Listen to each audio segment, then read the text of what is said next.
Hello and welcome to this first session of our second arc of Godbound.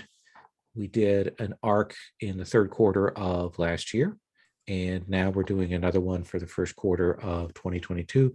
We're carrying on with the same characters, with a little bit of time having passed from their big conflict at the pyramid and the encounters there, and sort of a realization of some of the elemental evil forces that have been loosed out into the world. And we are going to be talking about who the characters are and where they're at here in a moment.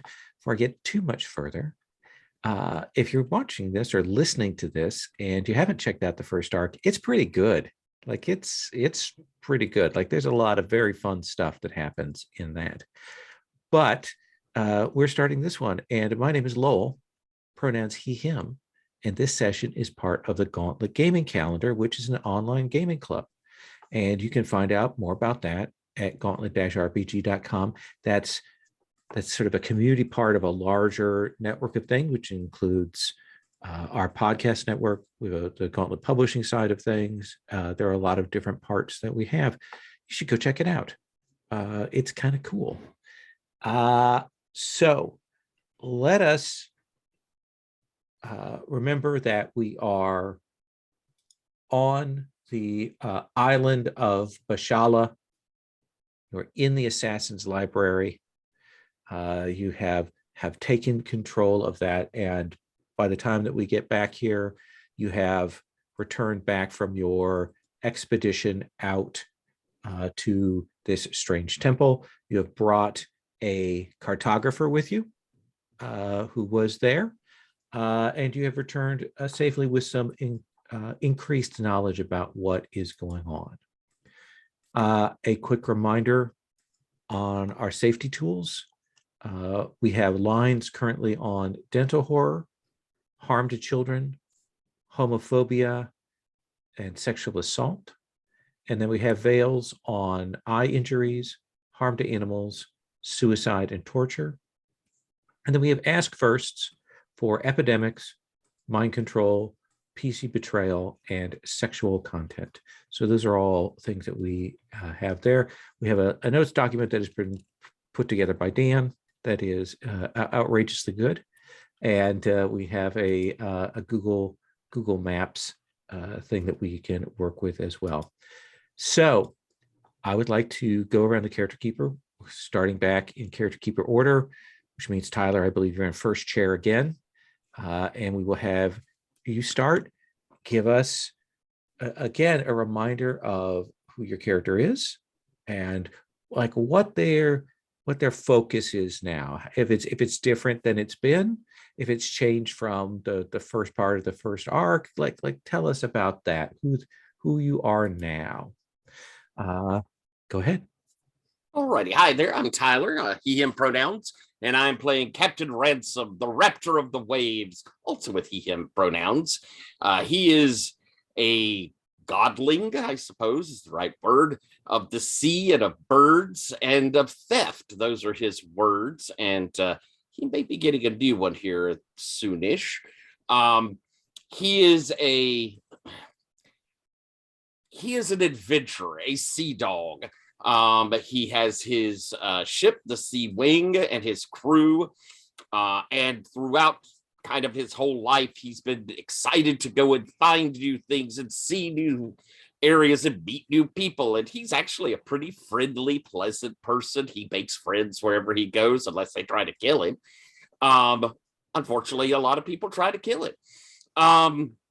But he has been very happy with the Assassin's fortress we've taken over, but he's really happier with kind of the pirate town at the port there that he has kind of helped build up and is making into a free port.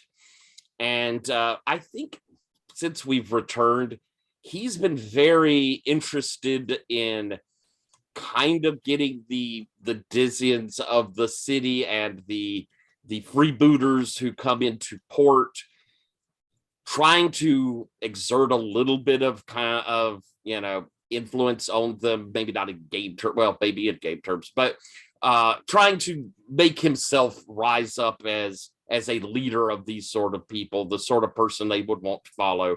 And he's in particular had folks out looking and finding information about the giant fleet that we know is lurking in the seas. You're muted, my love. Excellent. And I just realized that all of you went up to level 5 at the end of last time. So you do have some picks. Am I correct that we also, out of the temple, we were told we could get one item of futuristic-y sort of or appropriate thingy of that? Absolutely. You were given several months to come up with a wild and unusual piece of magitech that you had uncovered from the temple. I think I have a glowy sort of perhaps a saber type, but I'm going to call it a cutlass of light, but it's going to probably be, rather than a light saber, it would be more of a glowing cutlass. Okay. So you have a glowing cutlass. Perfect. That brings us to our next character on the Keeper, Tassos. Hello. I'm Patrick, he, him pronouns, and I'm playing Tassos, who uses they, them pronouns, which I will forget constantly, so don't feel bad if you do. Tassos, I think, has clarified a little bit in my mind, maybe a little bit in his. Started out, see, there we go. Started out very much just a walking nightmare, trying to find out what that meant. And I think with this last level up, I've picked up a power for them that's sort of like brought everything into focus. So small diversion, but something that was sort of in my head when I was creating the character and got morphed around and twisted to be different things. But there's a part in the play Waiting for Godot by Samuel Beckett that's all existential weirdness, where the two delightfully odd trash can people are talking to each other. And one of them is talking about sorrow, sadness, and there's this great speech about how there are a finite number of tears in the world, but that they're constant. So that as soon as one person stops crying, another person starts crying. And similarly, if you ever stop crying, Gotten a little quiet for me, Patrick. Yeah. There you go. Is that better? Yeah. Maybe you just move back. And I think I've sort of thought about that with Tassos and fear, and this idea that there is a constant but ever shifting quantity of fear in the world, and that they sort of believe that the fear has been piling up and pooling up around the wrong people and in the wrong places, that people who are in power, corrupting things, using the breaking of the world and using other people's fears badly, need to have some more of it visited upon them. And the people that are constantly under the weight of fear and are having their lives shaped for it need to have a reward, like an end to that process, an alleviation of that fear in the long term. And so they sort of work to spread things around. I don't know. I think that might bring a bit of direction to them. But the power that I picked up is my first greater power. Ooh. And it's for night. It's a speaker in dreams, which is neat. I'd sort of seen it as a like, well, that's a cool cell phone power earlier, but I've come to think about it differently. And it's you can communicate with anyone you've seen before or via shared dreams they recall perfectly. You can also spy on their dreams to get an idea of their greatest concerns and learn their location. Unwilling worthy foes can make spirit safe resist. But pairing that up with the lower level night power that deals with dreams, that one lets me alter any dreams that I can see. So between the two of them, they're starting to build up this like dream realm that is Tassos's. It's only affecting the people that they've seen in person in real life, which gives me a great reason for Tassos to always be traveling and adventuring. But as they see more people, they start to like invite them into their dream realm, and it grows bigger and bigger, and they can sort of wander that dream realm and alter the things that are going on there. So it brings Tassos up to like a Morpheus from the Sandman comics level in my mind, and really gives me that feel of like, okay, this is someone who is becoming something else. So that's sort of I've thoughts about influence, but we'll come back around. Okay, yeah. I like that very much. Let us come to Threadless.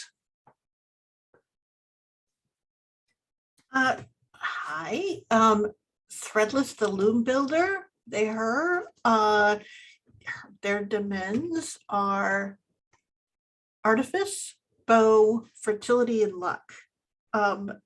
And some of those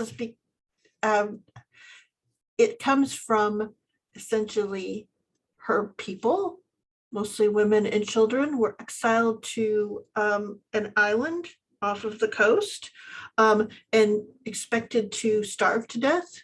Their husbands had been taken away to war by a ruler. And so she was the last child born from essentially that last set of children or of women who had had husbands. And so she was sort of the bearer of all the hopes and dreams of survival and vengeance for that community. And they invested a lot of power into her. So she really carries that sort of thing of an idea of community and of both the things needed to survive and essentially that idea of vengeance. So it's a little bit, it's not truly martial, it's more of that justice is due, and she will deliver it. She has a strong anti-king sentiment to her sense of things, and in fact Ransom has to stop her a lot of times from just putting an arrow between the eyes of whoever's in charge, but that's just a little bit how it goes. However, the way that she was able to help her people was to build things. That was the first thing that she learned, but she also carried essentially fertility with her. And of course, the first thing she made was the loom. And from that, she got her weapon, the bow. And then as she's gone on, she's picked up luck or discovered that luck was a big part of what has gone on. So essentially in her life now, she is invested in the school at the island, the assassin school, but essentially her that Avedro started. And essentially her side of the thing is more the vocational of how to make things, how to do things, how to get stuff done. And Avedro handles all of the idea stuff. And they work together. At least their big cooperative effort has been to lure Yashad into teaching on both sides of the school. So that has been the thing of both theoretical and practical of how to do some violence. A thing that I think Avedro appreciates in the theoretical mode, and I absolutely appreciate in the particularly, how should you say, applied methods that are discussed. Right now, she has a shrine of fertility and luck, and she listens to that at the island. So she has a school, that, and of course the systematized library, and the people who know how to navigate that library. So those are important to her. Tell me, have you thought about what you wanted to take for your new words, your new gifts? my new gifts. I'm still figuring that out. I have like everything's delicious, so it's really hard. Okay. So if that makes any sense. Yeah. There are no bad choices. I could close my eyes and point at something and I would be fine. And the object? You are muted again. Um, You still want to think about that? yeah, I think Okay. I do. Absolutely. Which brings us to Professor Avedro / Ordevi. Hello, my name is Dan. My pronouns are he, him, and I am playing Professor Avedro. By day and by night, he is Ordevi. His words are sun, knowledge, and journeying. He fancies himself the godling of enlightenment. Yes, and his great achievement in our first season was starting this school with Threadless and the others. And he is he was a professor at a university, the youngest ever to be hired, and was persistently given very bad reviews by his students because he's a jerk during the day when the sun is high.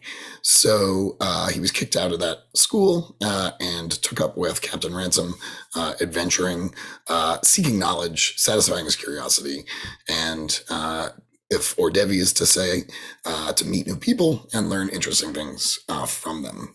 But now that he has an opportunity to start his own school,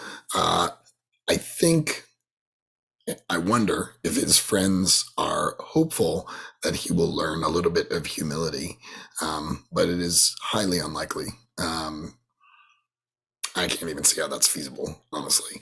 That being said, I haven't thought specifically, mechanically, how he's spent his influence or dominion, but I think he's investing in the school, right? I think it's kind of to build up the school. And what he is learning is that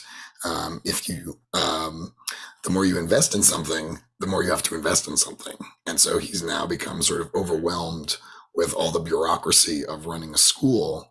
And even though he sort of spent influence to kind of and dominion to help him with that, there's still more bureaucracy. Like it just creates more demand and need for him.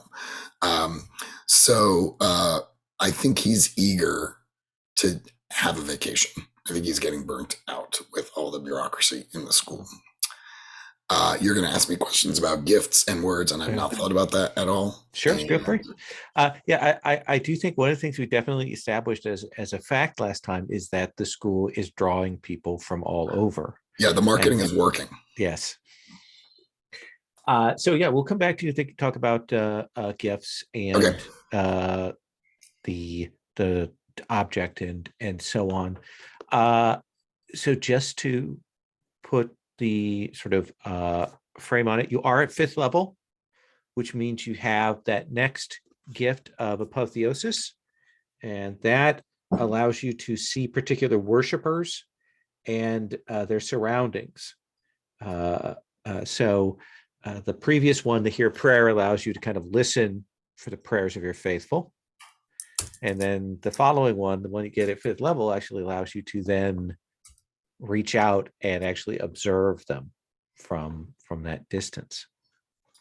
So things that were on the table, I know I'm going to leave some things off, but let's talk about the big issues that are on the table. There is still this dark spirit, this dark elemental of nature that is out there that has made contact with you. And you have the sense is still out in different places and seeding the earth as it will.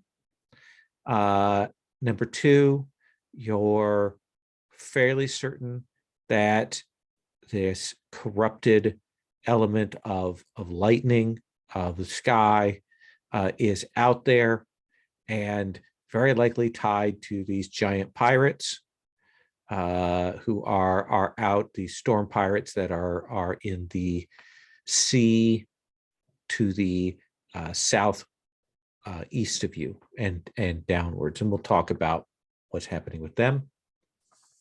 There are the Silver Masks, the agents of the Empire of Hours, who are clearly present here in the islands, attempting to destabilize the situation, attempting to create disruption to make it better for future conquests. What is happening with the other two empires, the Empire of Ghosts and the Empire of Iron, is not clear at this point. The other sort of big thing I think that is on the table that you've heard about is that there is a undeath breeding dragon that has taken over a city to the south of you on the coast. There are probably other things about, but those are some of the big ones that are present, sort of looming over you. So what I want to do is I want to go around again, and I want to check in on like where your Dominion was before, like things you'd invested in, and then let's maybe talk about, outside of what you might put towards a group contribution or a group project, what are the things that you've invested in and been doing in the last few months? So tell me, Captain Ransom, what is it that you had already kind of invested in influence in? I know you've kind of built a temple, you've gotten the ship rebuilt, you've been investing in the quality of this town. What else? I have influence on the sea wing, which is there's always a flock of seabirds around them. I have another one on the sea wing, which it always has favorable currents. And I have influence on Captain Cookie to make him smarter. Yeah. And I have dominion on the town of Bashala to make it a free port where all who visit come in peace. And I've made an agreement with the Gator King that, you know, folks still kind of will occasionally fall in the canals. So you said you wanted to like maneuver, now that the library is kind of under your influence, maneuver to gain a position of power within respect, power, authority within Bashala. So what do you think that looks like over the last several weeks or a couple months? I think that it's becoming the sort of thing that whenever a captain comes into town, they you know, there's the expected visit to come and, you know, spread stories back and forth. It's that respect thing of I am sort of the captain of the town. And so people coming in come and pay a little of their respects with stories and that sort of thing. Is primarily how I'm exerting that. I think that seems fair. I think between your gifts and if you want to, you know, spend upon a dominion, you can establish that as a fact that you are the captain of Bashala. Okay. I've already got up little slots. And I think part of it is that sort of authority and respect has kind of always flowed down from the library, and the power structure as there has changed. And while the town has kind of been left alone, now they're getting some trade back and forth. People are being allowed to go into the library. Students are arriving. There's people that are coming that are spending money. There are students that want things that are going down to the port and arranging with agents and stuff to have things delivered here. And so there's a growth in the industry of people serving those things. Excellent. One of the things that you will realize that eventually you're going to have to do is you're going to have to talk with the rulers, the powers that be in Gesnia. That's the land, because they have tolerated Bashala and such for as a freebooter's place and so on. There's a certain amount of payoff and so on, because it isn't that big a place. So when that trade starts to grow and so on, eventually, people are going to notice, and eventually that particular bird is going to come home to roost. Gotcha. So to speak. You said that you were sending your people out to find out things about what's going on with the pirates. Yes, the giant fleet. What you will hear, I'm going to give you a couple of facts, and later on we can maybe add some things to this, but they seem to be right now sort of raiding the coast of Daskatir. That's that land sort of across the sea from here. But they have been striking out further, in particularly shipments that are coming around from the southwest. They're starting to interdict those. What they've been doing, though, is you will hear that they have been wrecking ships and then towing those wrecks back, and then through clearly unnatural means, forging those wrecks into larger sort of bastardized vessels, essentially creating weird lightning welded hulks.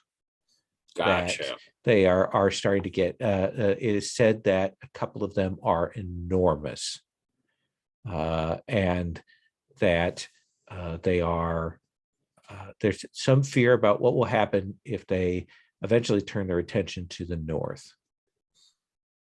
Does that seem like fair? Absolutely. Okay. Yes. So we'll put that out on the table, and we'll come back. We'll bring the group back together to kind of talk about the group goals, other Dominion, that kind of thing. So Tassos, what have you been doing personally in the meantime? And I'm almost terrified to ask this question, I got to tell you. Just such negative assumptions about how I'm upending the world and rewriting everything. Go on.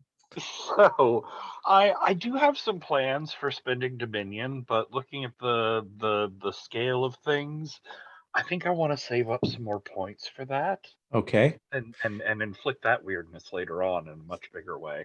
Okay, now I'm even more scared, but go on.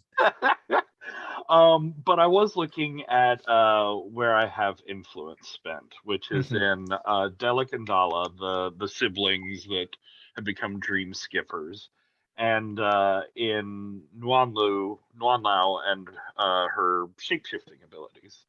And you were very nice, and you had given me some cost breaks on influence points because it was just like 1 and 2 people, and even the smallest size for influence modifiers is like a village or 1,000 people. Right. And so I was like, well, but now I have some influence points. What if I actually took them up to that full size modifier? And so I picked up a universal gift to give me a couple extra influence points so that I could take them both up to a size of 1 with a *4 impossibility modifier. So for the... And so influence means a temporary while you have your attention there. Okay. And so for the siblings, Delic and Dala, I think they've started to grow a coven of dream skippers, about 4 dozen right now, but growing over time. And these are people that when Tassos plays with their dreams, or when one of the dream skippers plays with their dreams, they're like lucid dreamers enough to object or follow them back out of the dream, or react in some way. And then when that contact is made, like it starts to empower those people so that when they dream, they can start to travel the realms and skip from dream to dream. So I think there's sort of like, this is very enthralling, this whole process, building up their dream realm, and these kids that are sort of running through it. But they act as a way for Tassos to like keep an eye on what's going on. I think as they meet, you know, the dream skippers meet new people in the real world, maybe Tassos could like meet up with them and absorb those people into his dream realm, that sort of thing. And they can go out and they can shift some of the fear and the nightmares around like Tassos wants them to. On the other end, I have Monlau and her shape-shifting, and I think that can now be spread by bite, because why not? Okay. You know, it's an ability to shift into animals or into other people. It's not a full-on like lycanthropy. I don't think it drives people crazy. They don't go on rampages, but this curse, this ability, starts being spread by bite. So I don't quite know her full set of motivations as an NPC, but I'm interested in figuring out like what she would do with a semi-mercenary group of these like shapeshifters, spies, infiltrators, whatever she wants them to be. But I also think it has grown outside of her and outside of Tassos's control. I think like a lycanthropy thing, it's sort of spreading wildly out there. And that one I'm interested in pushing up towards the full like 1,000 people. I think at any given time there are about 1,000 shifting cursed people out there as they, you know, get bitten and a new one arises and someone else causes trouble over here and they get killed by the villagers or whatever. It's a very chaotic situation. That seems very interesting and very dangerous, given that Nuan Lao is, while somewhat under your influence, is also tied to the masks and so on. And there's still a little bit of that at play. And I think Tassos is very like, his long-term dream for her is that he can break her out of what he sees as small-minded thinking, that she's still so tied to just one realm. He wants to sort of globalize her thinking. And so we'll see how that works and if that works, but that's Tassos's dream for her. Absolutely. And it's also why it's under influence, which, as you mentioned, I could take away at any point. Let me ask you another question here. This is all happening at the assassins school, and students and people and things like that, and the temples for your colleagues. And what you've described in terms of your abilities is essentially seeing them, and they become part of your menagerie, part of your dream realm. Are you doing that to people who are affiliated with your compatriots, or are you being more cautious than that? I'm going to let you think on that for a while. Think on that answer. All right. Certainly, because there may be people that would, amongst your companions, who might object to that. But I will say as a definite answer, I think Tassos becomes aware enough of this whole thing that they would at least ask specifically the other three whether they wanted to be brought into this or not. I'll think on whether Tassos would be considerate enough to think about any of their underlings or whatnots. That seems to be a good question. Threadless. Where's your influence right now, and what are you thinking about in terms of where or what direction you want things to go in?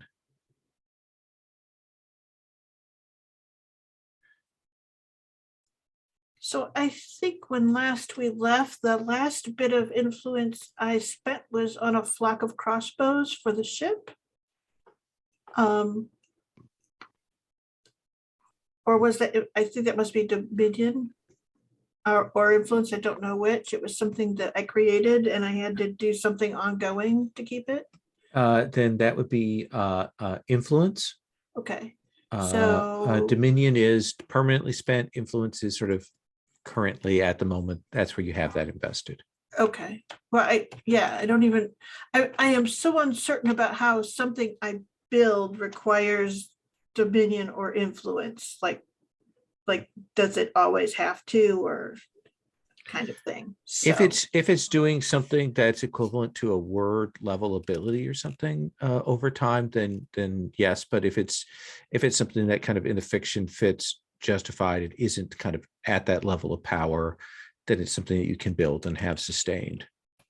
okay, so so for the time being, I will sustain it so that they are excellent and awesome in their ability to, they will essentially like work like one of my words on the bow. And then of course the Shrine of Luck and Fertility, the library, and the urchins, and the school are kind of where all my points are.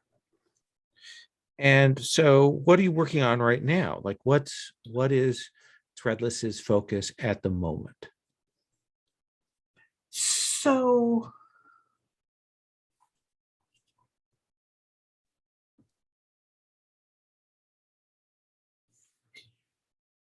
I think that while Captain Ransom is worrying about this sort of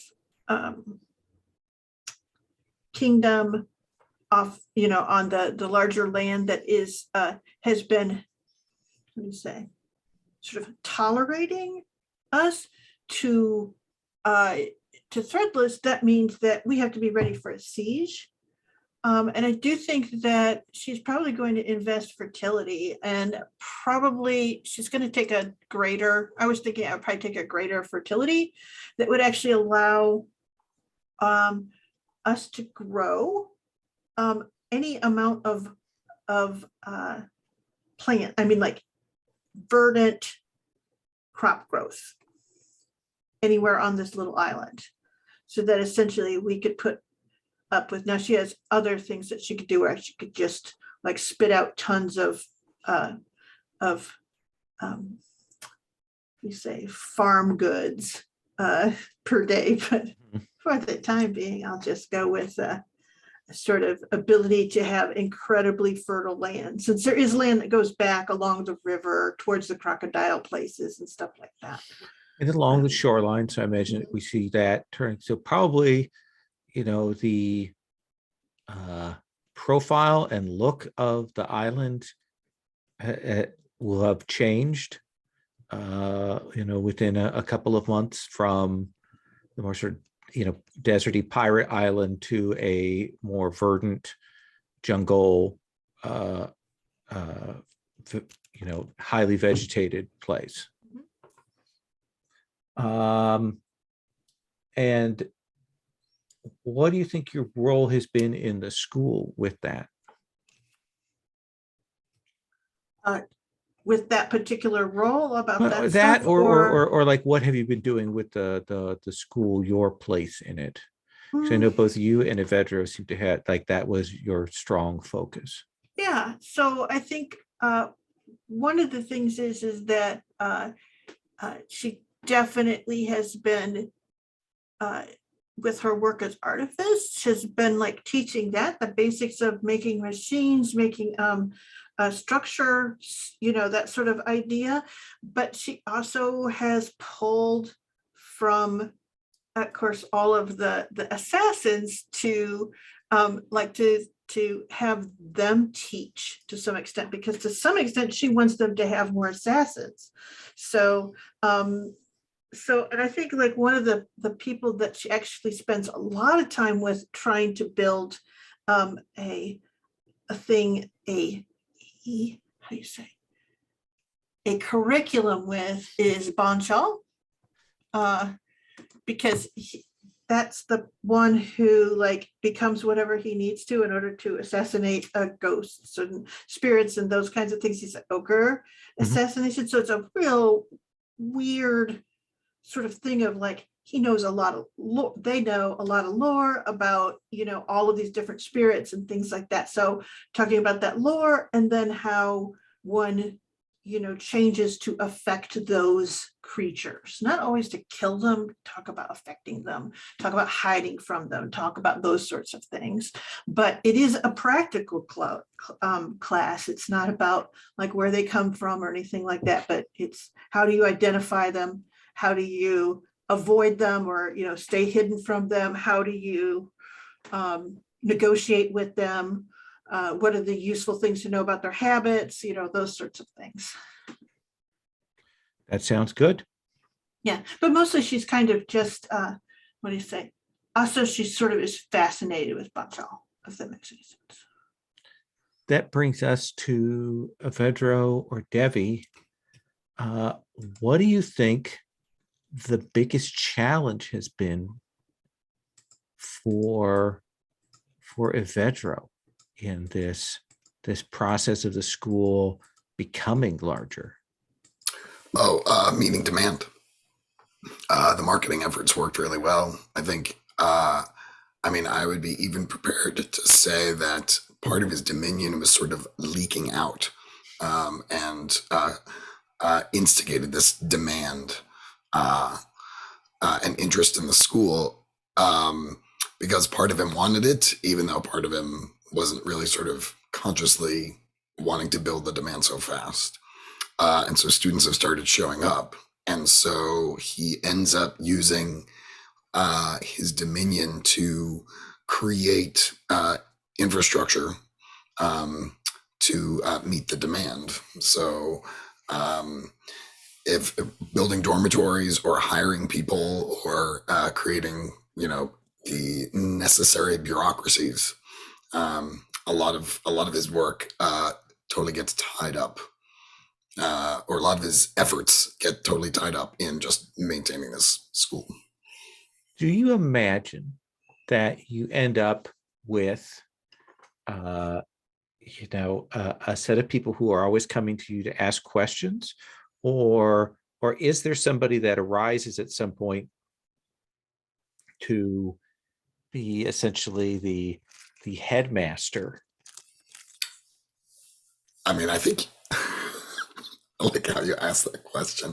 There's no doubt that Tintefa is the provost of this school.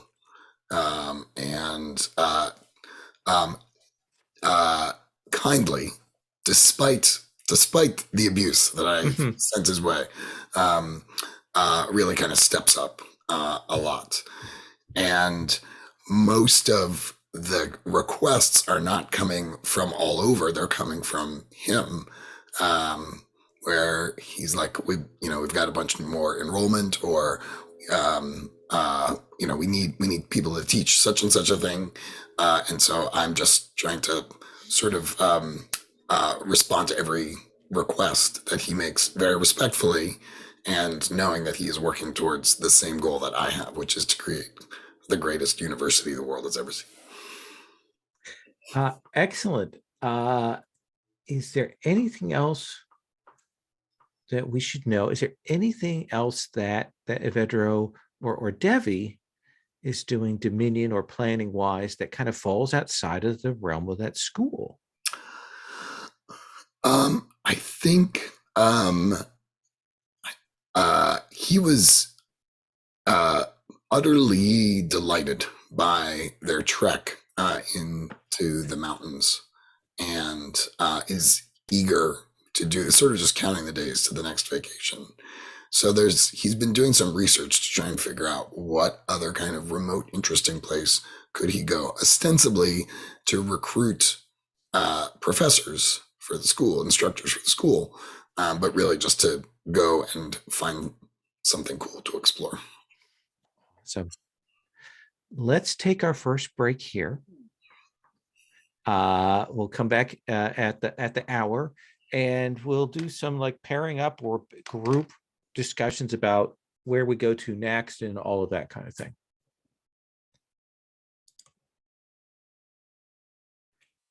So, Captain Ransom, let's bring the group together for a conversation, for a scene, to maybe talk about some things, and then we can do some pair offs if we want, or talk with some scenes with NPCs, things, if you will. Tell me one thing that is different about the sort of the gathering meeting room that the four of you have been using. Like, when we see it, how do we know time has passed? I'm guessing this will be at the academy. I probably have to come up. Y'all are so busy up there, so I probably have to fly out there to y'all. I think the difference in our kind of meeting room is the more personal touches of it. It is clear that we've established ourselves. So I think you find that we have like the clutter of papers that Ordevi and Avedro would have around and things stacked. I think we have tinkering bits, and because we know that Threadless is going to be keeping her hands busy even when we're talking. So there's like the things for her to fiddle with. I can see a big map that I've gotten a hold of, probably a whole series of maps around that I've established. And I don't know, Tasso's probably something creepy and horrible is lurking around in the dark corner. Rude. I think my weird technological thing that I found was an orrery. That A better one than the one you built for the Blood Queen? Oh yeah, Okay. but smaller. I think it's less for celestial and more for like cosmographic readings. I don't know if there are other realms like their dream realm, or if it just like maps the sort of general forces of godliness, but it's sort of a mystery puzzle box thing to figure out exactly what it does. Awesome. Which kind of brings us to my next question here. Now we've kind of got a sense of the scene. Tassos, what are the visible signs of your evolution? Either the evolution of your assistants, or the evolution of your followers, or the evolution of yourself. What is that?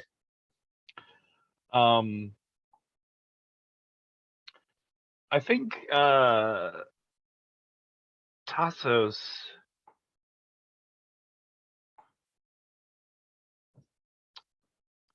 I think they've taken more of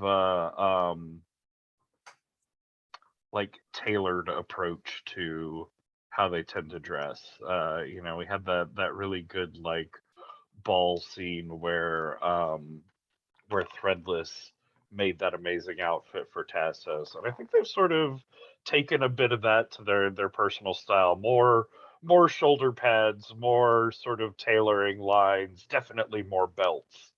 So we're very 80s. Yeah. But I think there's like one of the siblings and a couple of other dream skippers. They're generally around Tassos especially when they're here on the island as sort of like assistants or helpers or whatever. But I think they've taken on a very like shadow night sky touched Peter Pan, Lost Boys sort of look and vibe. Things sort of come to lots of points, and there's little bits of leaking shadow and starlight in the edges of them, and especially in their eyes. Nice. Threadless, what are the visible signs that we see of the hand that you've probably taken either in building or in organizing around here? I think that one of the things is that the room has panels on it, and it is the thing of though Ransom's map is displayed right now, it's clear that there are these other panels that are waiting there with other things to come up, that we simply have to move those. They're really exquisitely made, and there's a feeling to it that pretty much anything Threadless wants to have come up on them would come up on them. Nice. Or Devi, or Avedro, day or night, what do you think, Dan? I think it took a while for us to get Ransom to come up to the school to see us, so maybe it's kind of dinner time. Okay, so we're kind of getting that shifting moment as okay. What might we see that maybe show us the clash between what Avedro wants to be doing and what Avedro is doing? I think he's carrying a clipboard with stuff that needs doing. And attached to that clipboard are a number of sort of whatever the equivalent of Post-it notes are, things that Deva's handed him kind of throughout the day of like, okay, now I need to think about this. But underneath the clipboard, there's like a book that's like a travel guide. And so he's sort of constantly looking at, maybe like it's Kajafir on 2 coins a day or something like that. One of those kinds of books. So he's sort of, whenever he has a chance, he's just sort of flipping through, dreaming about exploring the mountain ranges of Kajafir. Nice. So, Captain, when you arrive, when this is all assembled, what is it you're talking with the group about? I think we probably catch me in, mid discussion of, we obviously have some enemies external that we're going to have to deal with. These pirates, these lightning giant pirates are building up a massive armada. And I mean massive, not just as it's a lot of ships, but really big ships. And inevitably, the powers that be that lay claim to our island are going to have to be convinced that that is no longer the case. And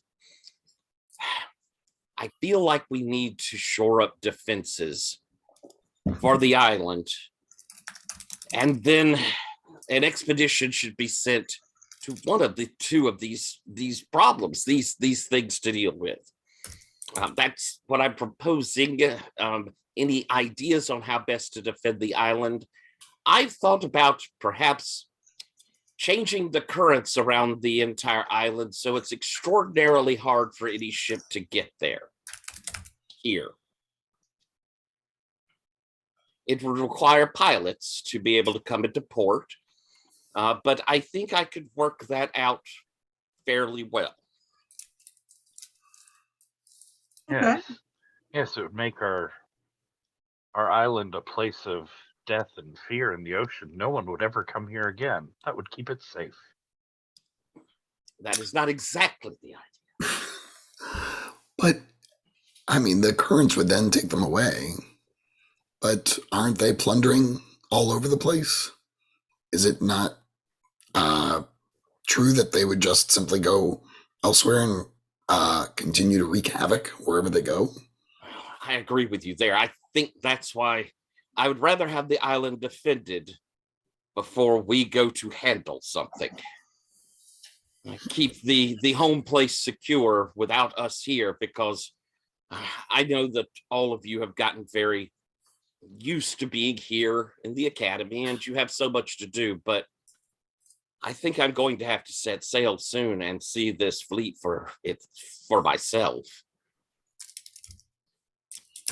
So you are going to handle the fleet before you approach the continental power that lays claim to the island? I'm willing to be swayed, but I feel like maybe eliminating a major threat to everyone in the area might go a long way to convincing them that we are either a best not messed with, or potentially even a benefit to have around. But Plus, that's has just my thought.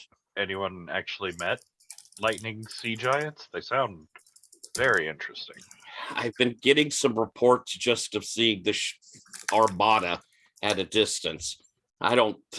They're taking wrecking ships, and so far I've not really heard of anybody escaping them. I don't know what happened. I don't think I know what happens to prisoners, do I? No, ships have gotten away because they've not been chased, but you haven't heard tale of anyone who's encountered and fought with them that has come to tell any kind of story.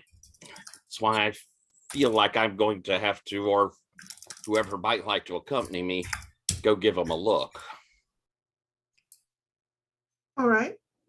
I have no problem with that. I just thought perhaps it would be easier to convince the Continentals if we were to rescue them from them. But of course, then you're just trying to steer one problem into another.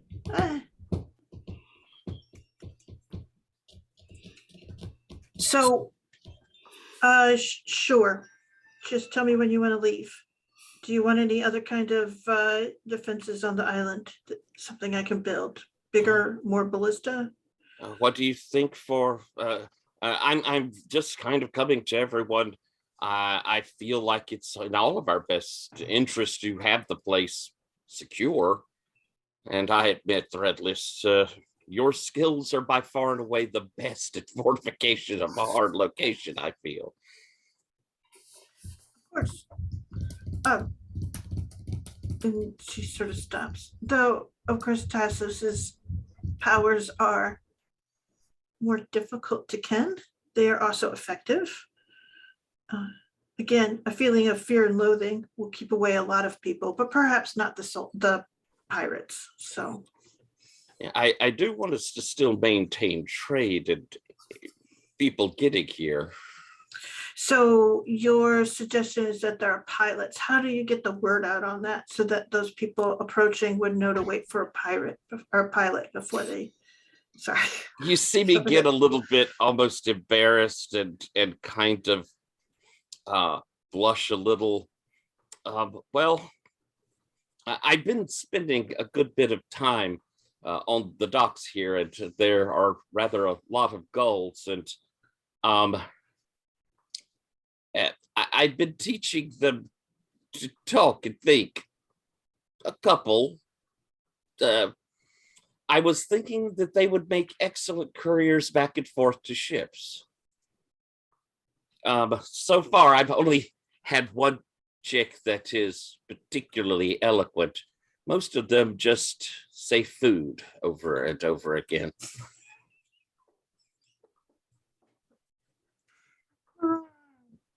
But they're getting better. Did you expect a different outcome? As I say, they are getting better. Each generation, I'm sure, will be brighter.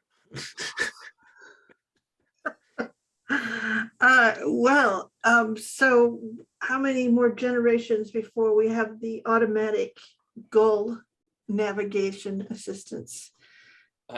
I should be seeing second generation coming around rather strongly soon. Maybe they will be up to the task. I'm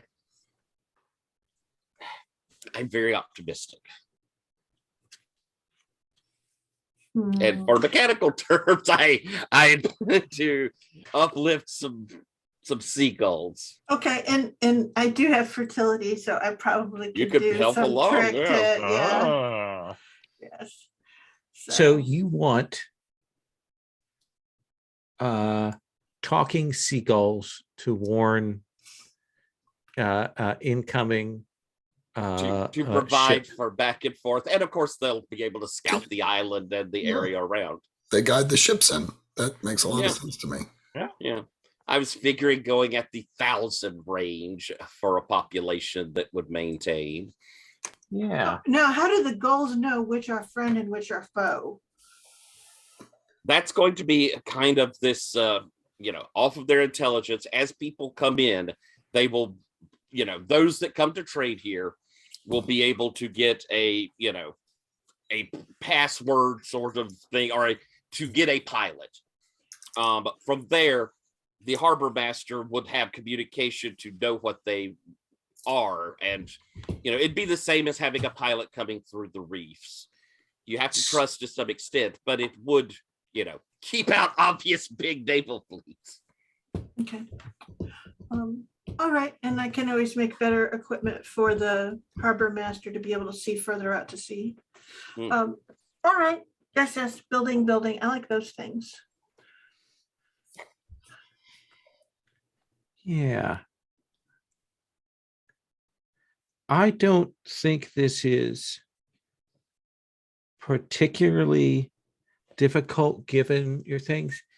If the goals are purely about carrying messages back and forth, like warning people that they need to request a pilot, requesting a pilot, and carrying messages, that seems fair to me.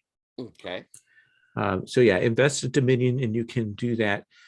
Just one? For a bunch of goals that can carry messages back and forth, I don't think that's particularly expensive, especially for a dedicated task. Okay, I was figuring I'd have to get up to implausible. Cool, thank you very much. Now, let's talk about the sea, shall we? Yeah. So you want to change the currents of the sea around this area to make them treacherous and... Yeah. And so that's how big an island? I was figuring somewhere between the 2 and 4 spot. Yeah, the thing is, it is pretty large because it goes back and around to get to where we're going. I mean, there's some, let me think here. 100 square miles or 1,000 square miles?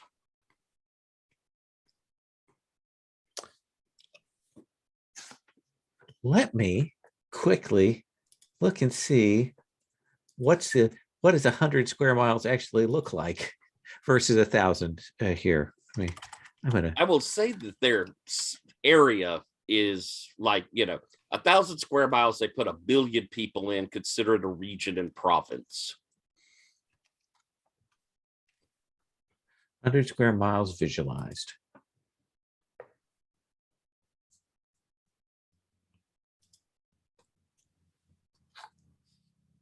Is that like Nantucket, maybe? I bet Nantucket doesn't have 100 square That miles. doesn't tell us anything.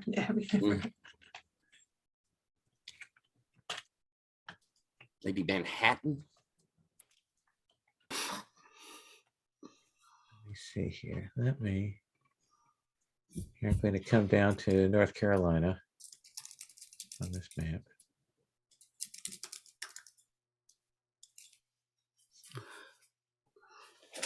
Manhattan Island is, according to Google, 34 square miles.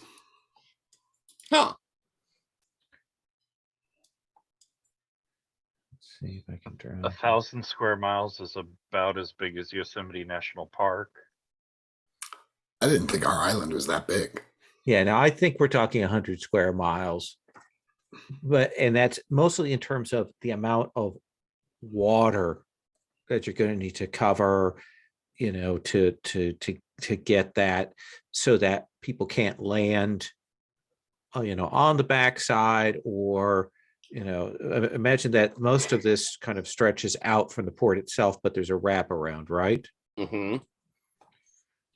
So yeah, let's say 100 square miles, which I believe is 2 points. Am I right on that? I think that'd be 3. It's in between the 4 and the 2. 2 is 10 square miles, I think, which again is so small. 3. Mm-hmm. And it will present a serious barrier for anything that is not magically propelled or supernaturally approaching through there, or operating on some completely different principle. But any kind of conventional fleet, or even, that is even like the Giants fleet is clearly also still operating as ships. So you think that they would at least be, at the very least, slowed by this. Cool. So that's a 3. Is it a ×2 or a ×1? 2 seems likely to me. Kind of does. Yeah. You are securing an area under your control. And now with that, I'm saying that you have established paths. You can control and change those paths, that kind of thing. Okay. Yeah, it's not just that you lock it down and then there's a secret way. You have control over that. All right. So that means I could create the barrier. I'll let folks know here. I could create the barrier, but I can't have the birds up and running until next level. Or I can get the birds up, but then I can't have the wall. So that's where I am. But in my planning and in game, I'm probably not shaving off points like that. I'm thinking of how much I'm going to have to concentrate and dedicate to it. So what's the total points then? It's 6 and 1? 1, yeah. Okay. So if you spent all of your Dominion, then you would just need someone to donate the Dominion 1 point to be able to manage the goals.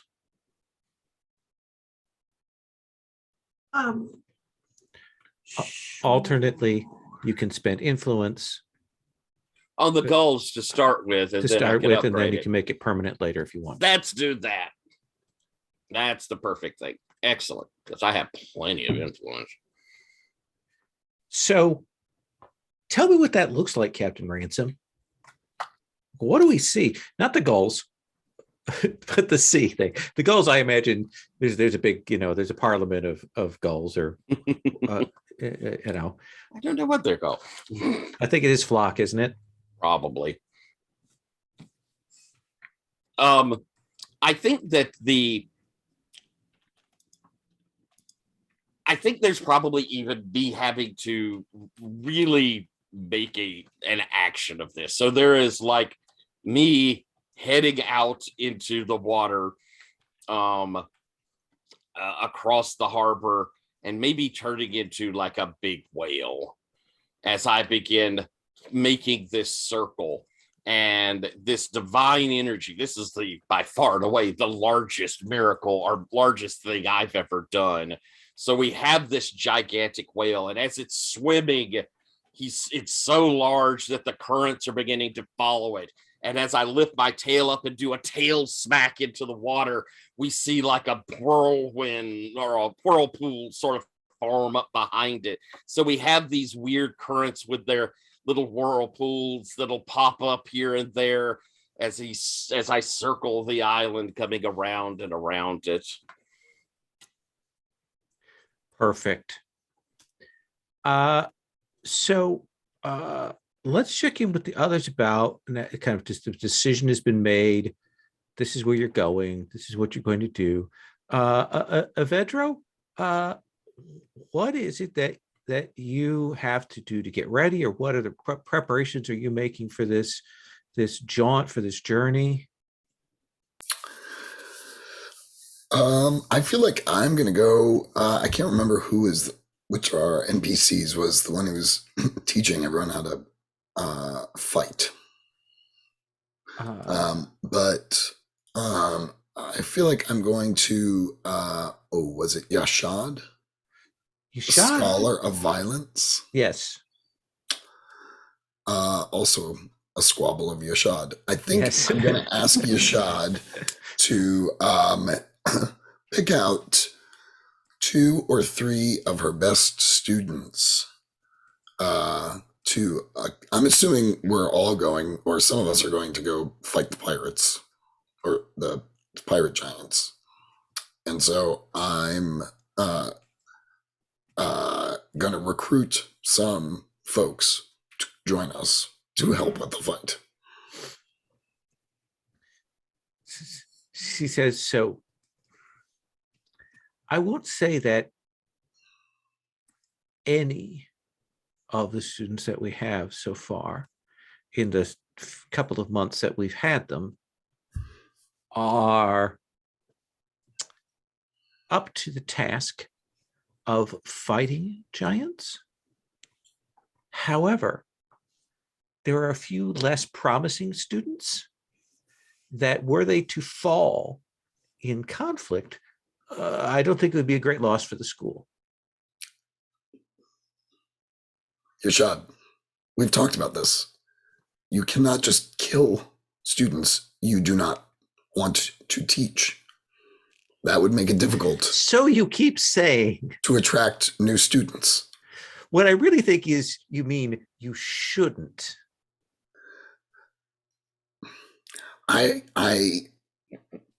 I mean is, don't kill people who are attending the school or working at the school or adjacent to the school. I would suggest that you would be better off taking a few of the assassins.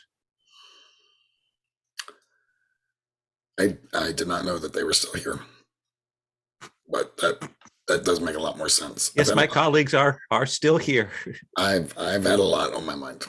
I understand. Would you like to come? And I mean, you clearly have been missing killing things. I have. I will say, I have, most assuredly. I have no fondness for sea travel.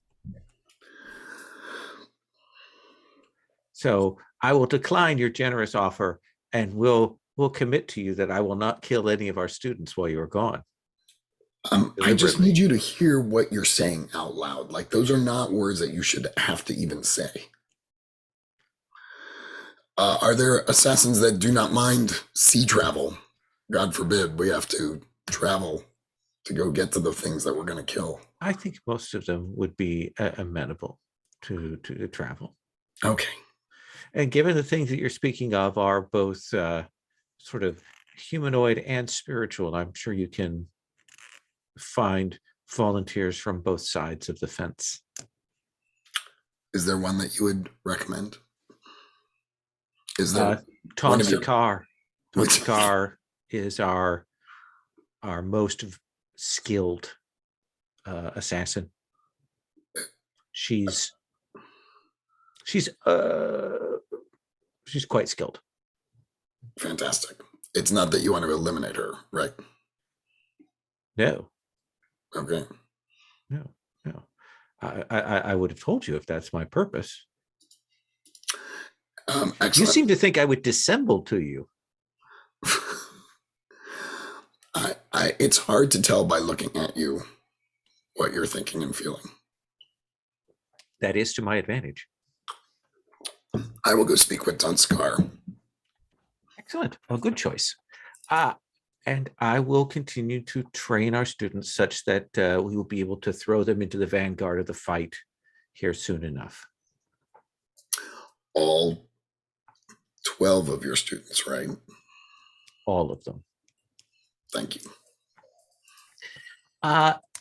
Threadless, what are you doing in preparation? What do we see you getting ready, setting up here? That's a good question. I mean, I'm just along to help out in a lot of ways. Probably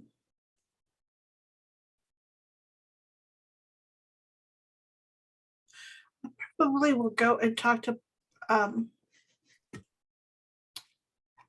Bonshaw, Evan Bonshaw, and ask them about the storm giants and what he knows about that sort of thing, and like what I know and what kind of preparations they would make and those sorts of things. Essentially trying to understand what we're actually facing, at least from their lore. It says the storm giants are mountainous generally. To see them out in the waters and so on is a new step. The change with them is interesting. They are powered by the storm. It is the current that runs through them, and they can channel and use it. The interesting question that has not yet been answered is, what is the status with the storm giants overlords, the cloud giants? Are they also involved in this? Are the storm giants carrying this out at their behest? It is a question. Cloud giants have palaces in the clouds, generally atop the mountains that the storm giants live on. It is said that they can move those clouds, but that it is a significant task. So, at least in the past, they have not been able to use them like ships or anything like that. So that suggested that the storm has intervened and either taken the place of the cloud giants or allowed the cloud giants to move their castles. It is a worry. The cloud giants are like the storm giants. They are forces of the air and the storm and the sky. But storm giants are the underclass, as it were. Whereas the cloud giants are the noble class.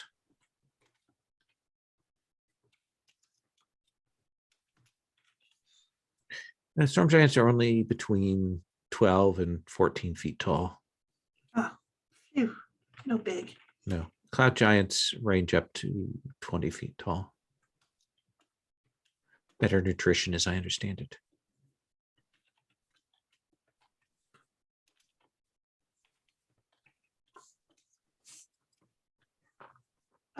What do they I would- value oh, outside of, I guess, whatever they eat? Or what do they eat? Storm giants are carnivores, and they are undiscriminating in what they consume, in the sense that they will consume the flesh of their enemies.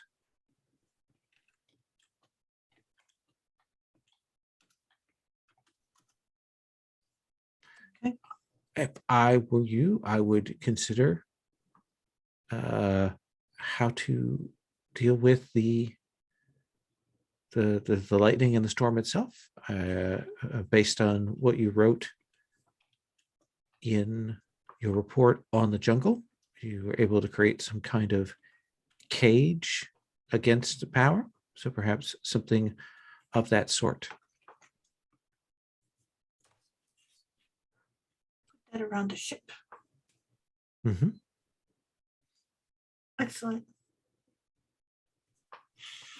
Thank you. Oh, You are welcome. how are your classes going? They are going well.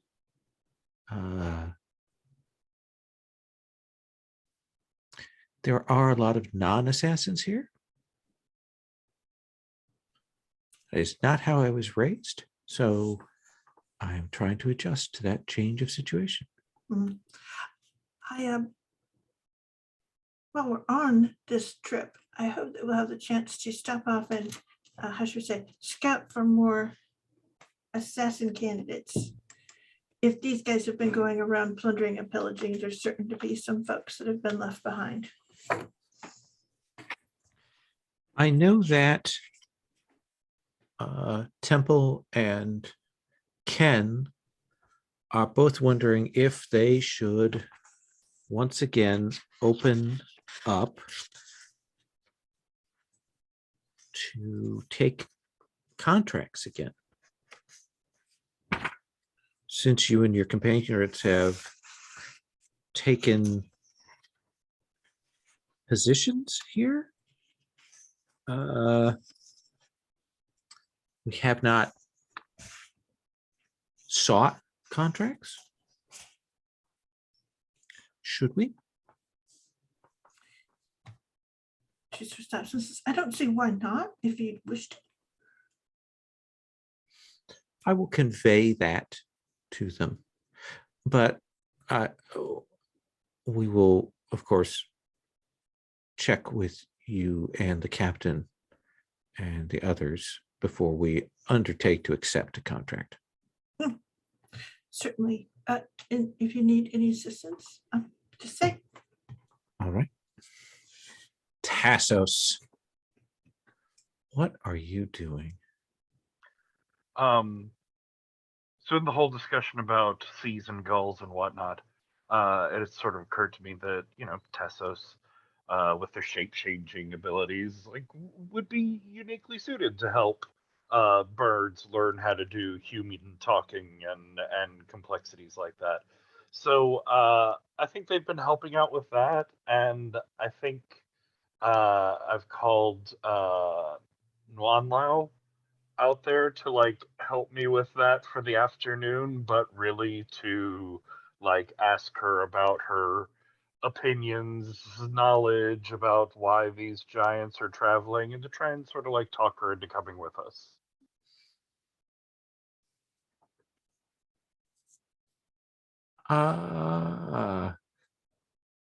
What's your tactic here? I think Tassos is entirely unsubtle, and is trying to teach the gulls things like Your nightmares are sweet and tasty, things like that. well, it's more things that are like tied to the storm giants, like storm giants will come and steal your children, and things like that. And just like everything is related to this like incoming fleet, and they keep finding ways to like bring it up. So do you think that's anything like a raiding fleet, sort of like Vikings that would come in, like people on ship, or pirates, that just all these references to it?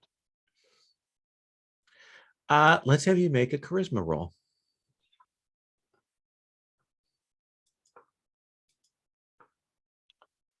Let's see. So so I'm rolling a d20 and doing something with it. You want it above an 11. Okay, cool. What if it's a 5 though? You can tell that she is sort of like she has other things she'd rather be doing. She's not entirely hostile to this, but eventually she will turn to you and she will say, we believed that the storm giants were a unworthy and difficult channel to destabilize the region, that interacting with them, that manipulating them was more trouble than it was worth. So we never pursued that particular avenue. So I have no insight onto these storm giants, if that is what you are fishing for. Oh. Then it sounds like you could really use an opportunity to study them up close and get more information about them. Or no. But they're giants. Like above 10 feet tall. 13, 14, I hear some of them. Mm-hmm. And people can seem concerned that there's all sorts of wrecking and pillaging and destruction happening around them, so that seems interesting. Don't you want to know what they're doing? no.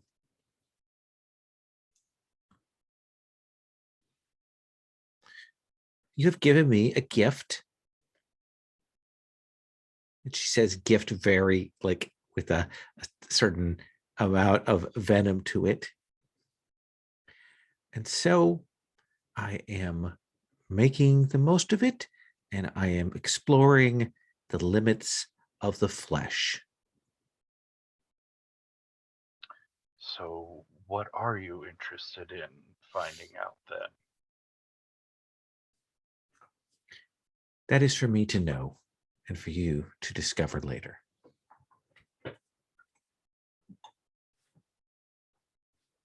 All right, well, I suppose let me know how the invasion plans are coming. You misunderstand me. I am severed from that, and I recognize that. I do not act against the interests of this place or the interests of you. But do not mistake me. I am my own person.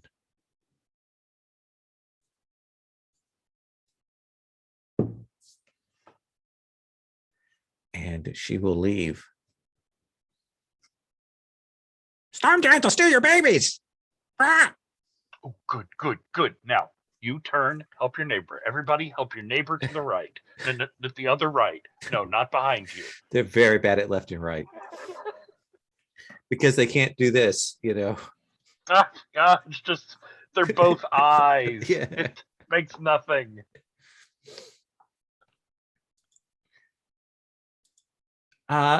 Let's do let's do once around and like call a scene before we put you out on the waves, either with another PC or with an NPC, maybe to set things up or to commune about topics. Captain Ransom, what would you like to call here before you get ready? Do you want to talk to Butters?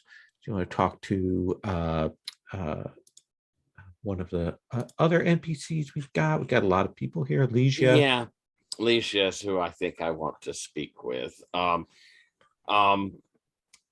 think that I've invited her to the ship. I mean, she comes and goes as she pleases. It's not like she has to be invited, but I've laid out in the captain's chamber a rather nice spread and some wine. And we've been enjoying it. And I fear that I will be leaving port soon. Oh, where are you going? You remember us hearing of the pirates, giants? The corrupted storm, yes. It's time to go and at least discover more about them, if not try to turn them back.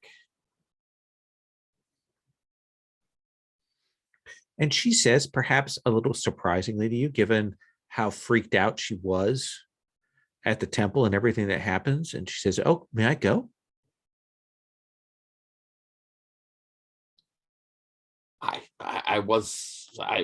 It could be very, very dangerous. Oh, I'm not afraid. I know you're not. A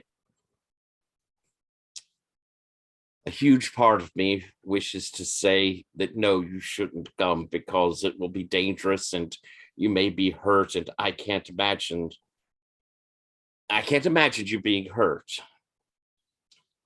But a larger part of me would very much love your company. I would like to go. You said you'd show me things and I want to see.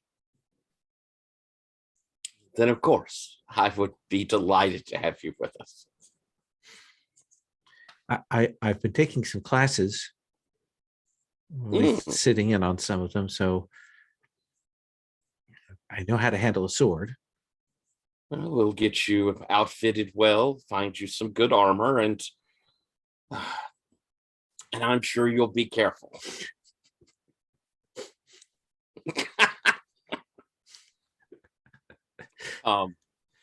But do promise me you will, should things come into dangerous situations, be very, very careful. That makes sense. Absolutely. Good. She says, I spent many years living and hiding in the library, keeping away from the sight of the assassins. I know when caution is called for. Well, you will forgive me if I've grown fond of you, and the thought of you in danger does worry me. And I think there's a bit where we see her try to like move her hood to hide what blush will cross her features there. You must try more than one. It's just a little.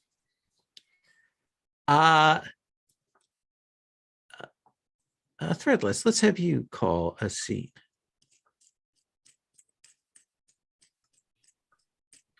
Yeah, I think that so her whole thing is figuring out how to protect the ship from lightning, from storms.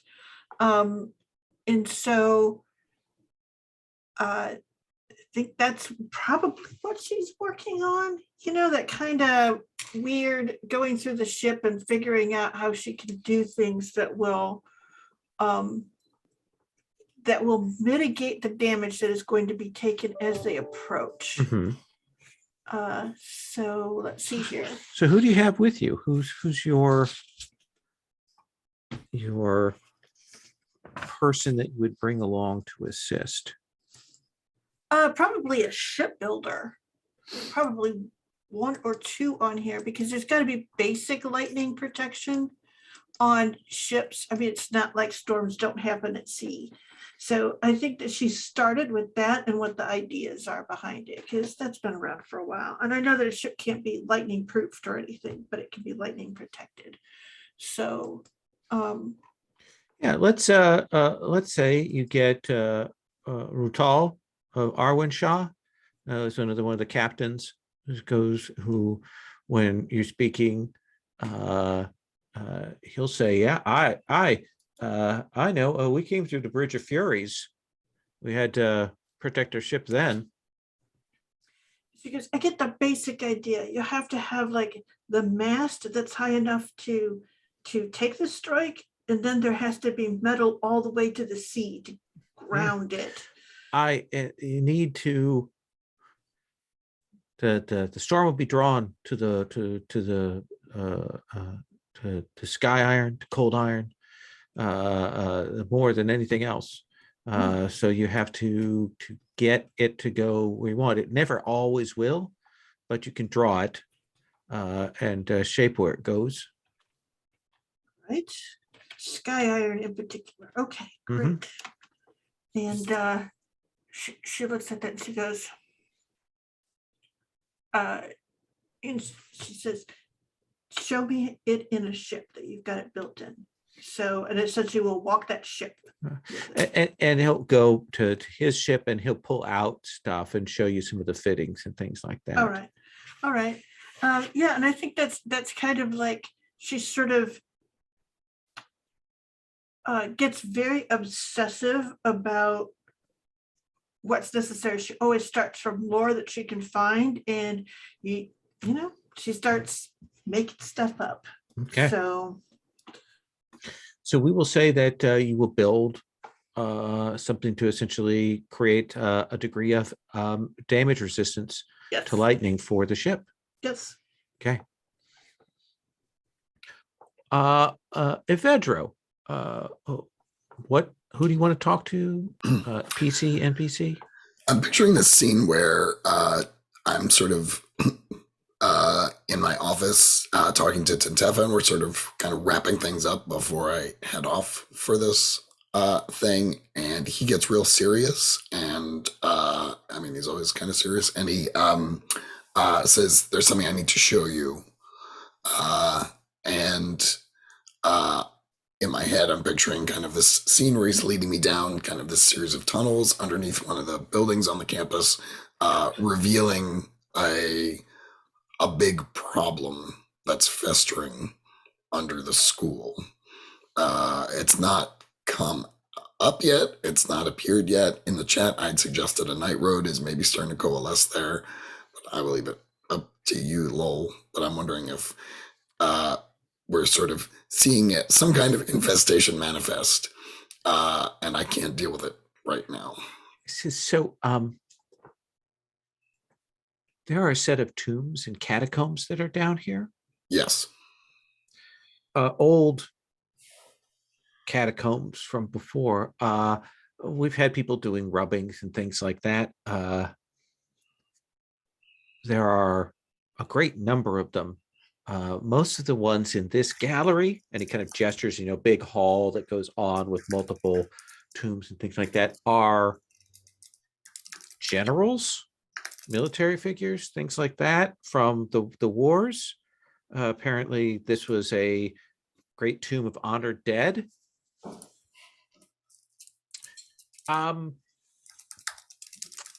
Something has been taking the ghosts.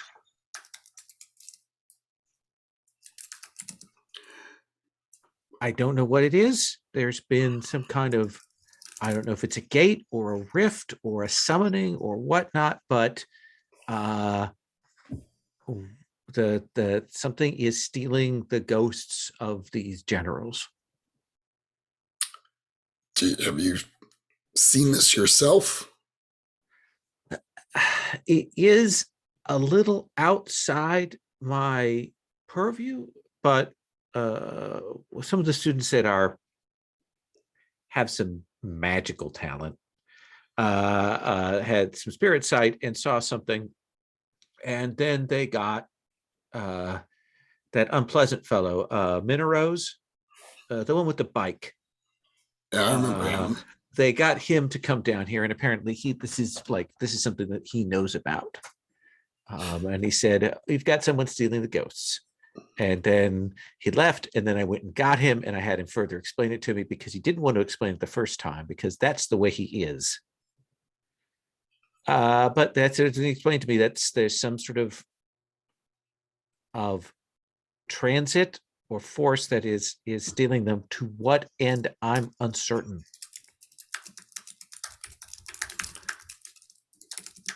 I mean, fewer ghosts in the school. That's a good thing, right? You mistake. I think it's more serious than that. There are 1,000 God War generals from the dark times, the bodies in here, each of them empowered by the various theotechnic powers, and many of them cultivators of their own inner power. So one of the things is that the tombs in here are made to contain them. These aren't ghosts that were wandering around. These are ghosts that were held in these tombs.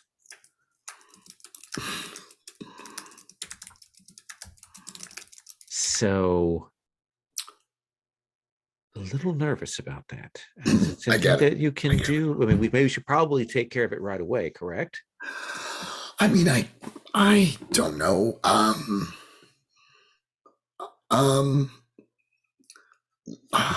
Look, it's a ship full of storm giants. How long could it be? How long could it take? Why don't you? Is that a hypothetical, or are you actually asking me my estimation? As much as I've come to eventually, gradually appreciate or tolerate your counsel, I'm simply using a rhetorical device in this case. I'm merely confirming that, in fact, that's what you're doing rather than asking me a real question. I will be back in a week. I'm sure the school will still be standing in a week. I'm sure missing a few more ghosts over that time is not going to be an issue. Send the sorcery club down here to keep an eye on things. And maybe Minaruz or Ken can can make sure can see if they can figure out what's stealing the ghosts. As you say, if you don't think it's a problem, then certainly I will bow to your judgment. And Ransom wants us leaving soon. I got to get going. I got to deal with these storm giants. I mean, if the storm giants overrun the island, there's not going to be any school to de-ghost anyway. So your logic is impeccable. I know. I know.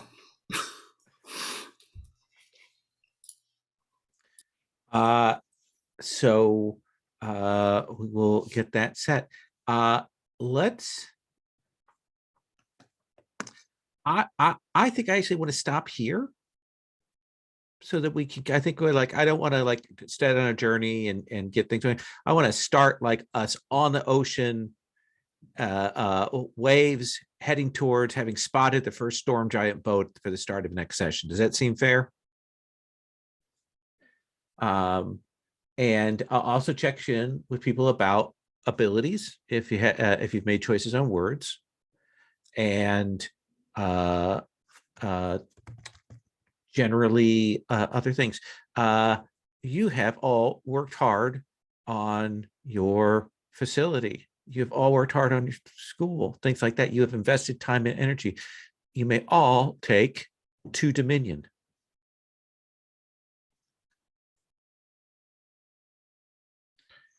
Essentially, it is a byproduct of your investing time and energy, and more of a talking session, but I'll give you 4 experience points as well.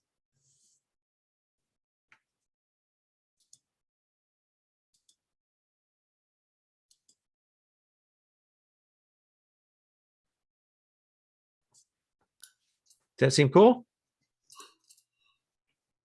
I would like to do a quick stars wishes, particularly things you liked, and then wishes like, okay, we're going to this next arc.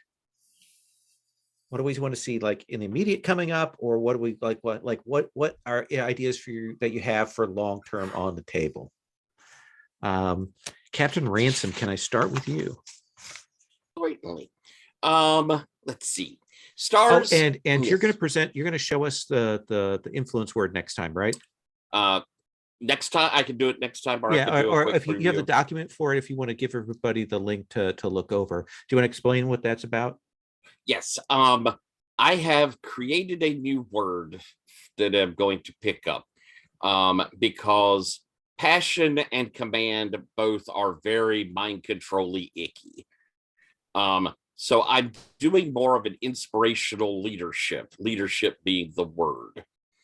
And it has much more of the building people up sort of idea rather than controlling people's minds. And I'll send out, I have it's cobbled together from a bunch of different places. Quite nice. But thank you. But I'll send it out to everybody and see what y'all think. See if there's anything that needs to be tweaked or you think's overpowered, or the more we're concerned, I want to make sure everybody is cool with how it works, how it functions in the story logic, with the idea that, of course, we could X card anything that does, but I just is an interesting way to try and recover some of the things that are a little squicky in the rules. So I cut you off. Stars and wishes. Stars. Great to be getting back into the game. I really enjoy our group. I think we're fun. I enjoyed the system. I like playing gods. And I think it's I'm super excited. So big star to be getting back into it. I can't wait for more. It was lovely to get reintroduced to all the characters and see them a little bit further down the road, and see when we were all very centered on a place of our own. And that's nice to see all of us having taken possession of and real interest in a place. But I want to point out in particular the cool plans from everybody. But Dan, I really liked the kind of wanderlust that's come back in. You set that up nice and early, this idea of, that you kind of are feeling a little trapped inside. And I thought that was just a delightful way of, an impetus that we are getting back out there. So I think that was really wonderfully done. So thank you for doing it. For wishes, we've got some cool NPCs with us, so I look forward to neat scenes there. I like I love Lasha, and I want to see more of her, so that's a wish. I think that would be cool. And I'm looking forward to finding out what's up with these giants. I can't wait to see how we're going to David to their Goliath. Oh, nice. Patrick Tassos. I can't hear you. Oh, there we go. There you go. I don't understand mute buttons. It's all very confusing, and I hate everything. I don't hate this game though. It was super fun getting back into it, and I love these characters. I am really excited about some of the things that I like figured out with, and I want to play with new toys. And like you said, it was more of a like talky setup session. I did like, however, the plans for how to like defend the island. I love these like weird swirling, possibly ever shifting tides that go around the island. And I like not only the idea of the talking gulls, but how you and Cherry quickly worked on to the idea of like, now we're going to have generation after generation of the talking gulls as they like develop eating verbs, and the next generation develops food related adjectives, and like we slowly expand their idea of a language that talks about food primarily, but maybe some other ideas like navigation as well. And I thought that was a nice approach to it. Wishes, I am super I'm super excited about pirate storm giant raider Viking ship things. That's all nonsense, and I'm so curious to see what is behind it and what sort of trouble they're going to bring for us. I still want to try and push forward with Nuan Lao. I think I will ill-advisedly or not probably go to Ordevi next as a sort of like, I'm friends with them, and Ordevi might be the one that could help me figure out how to like put on a charming smile and just win her over. As far as like my stuff in the storyline, I'm very interested in like Tassos exploring what it means to have and grow this dream realm. I wouldn't mind some threader complication that comes out of that somehow. And as much as I'm like trying to get closer with Nuan Lao personally, I think that whole like doppelganger lycanthropy plague can cause as much problem in the world as you want it to, or just be like random fires that are burning in the background that we hear about but don't have to deal with. I just thought it was a fun chaos bomb to throw out there. Absolutely. Especially if part of the reason she's reticent to do this is maybe she's already accidentally bit a couple of people that have gone out. Whoopsie. But she's never going to tell you that. How did Of you course not. She's got- accidentally bite them? I don't understand that particular mechanism of transmission, the accidental bite. Well, they change into animals, not just people. So, if you get in a violent scrap with an animal, you're more than likely to bite someone. Someone or that animal? Can't it be both? Threadless. Anyway, Some people solve problems, some people make problems. That's how the world It's the goes round. cycle of life. Exactly. And role And playing. games. Yeah. No, it was lovely to be back with the crew. We are a weird thing. I think we are our most pantheon-esque when we're actually united against a foe. But I think that like we are like a really weird, not good at being a family. We are just in one place doing our thing. So it's interesting. I kind of feel sorry for the people who live on this island. You guys are still here? It's my favorite line of the night. That was the best line. Yeah, so good times. But yeah, no, always lovely, lots of great character stuff. I'm looking forward to seeing how the gifts interact. I made my one and only greater thing a sort of crazy little fertility power. I just wanted to how do you say, a little gooby otherwise, so I wanted I wanted to make sure that I laid down some groundwork as deserving the fertility word. Okay. So I kind of like that essentially everything is very fertile, and I think it's not like there's farmers here, so it means that what's growing are things that are edible and just kind of sprung up sort of naturally in a jungle-esque kind of thing. So fruit bearing, things like starchy tubers that are fully edible, probably like water grasses growing in the river, that kind of thing, or along the river banks where it floods, those sorts of things. Mhm. So like, so it's not like it's tomatoes. The alligators have no problem with everybody around here putting on some weight. Yes, exactly. See, it's good for everyone. Yeah. Any wishes? I think I would like to bring back a storm giant for the crocodiles to eat. Okay.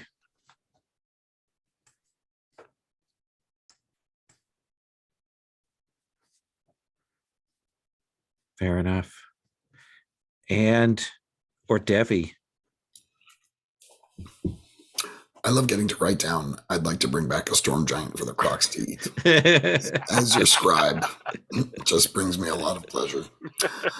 Yeah, it was really great. I really missed hanging out with you guys. So it was just really nice to see you all again. And that alone was fantastic.